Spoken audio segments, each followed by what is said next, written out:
The more I learn about this church, it is just heartbreaking. Crews first arrived just before 8 on Sunday morning to St. Anne's Anglican Church on Gladstone Avenue near Dufferin and Dundas. They were met with heavy smoke and fire coming from the rear of the building. They made entry through the front to try and attack the fire from the inside, at which point about 10 minutes into the fire, the roof started to collapse.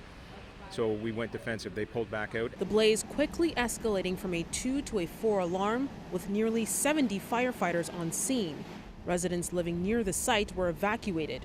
Due to concerns of the stability of the building, a collapse zone was set up around the structure. The building is fairly well compromised, and so we just want to err on the side of caution. The fire was downgraded to a 2 alarm with the blaze under control as crews battle hot spots. Thankfully, no injuries were reported, but as for the cause... Too soon to tell. We have not been inside. Our investigators are not on scene yet. It is way too early to even speculate. The painful reality of losing a long-standing community staple beginning to set in for those with the closest ties to the church.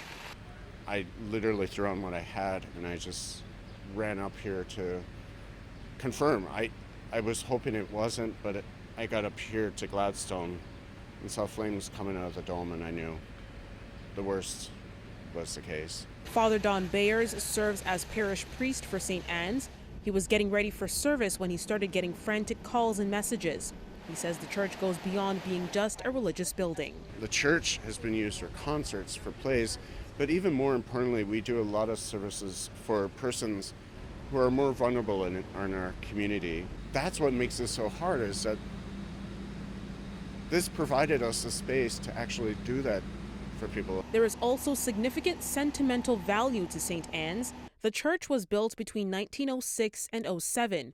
In 1980, it was designated under the Ontario Heritage Act by the City of Toronto.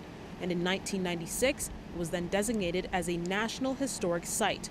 Several works of religious art were made by a number of artists, including 3 members of the Group of 7. Those precious pieces of history likely now reduced to ash. We lost it all.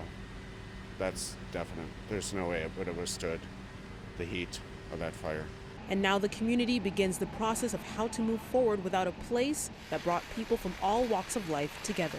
Davenport has lost something that can never be replaced, and the grief that people are expressing to our office is tremendous. He's been a support to so many in the community for so many years, but it's not over because we will rebuild. And we will rise from this better, stronger, and a greater community.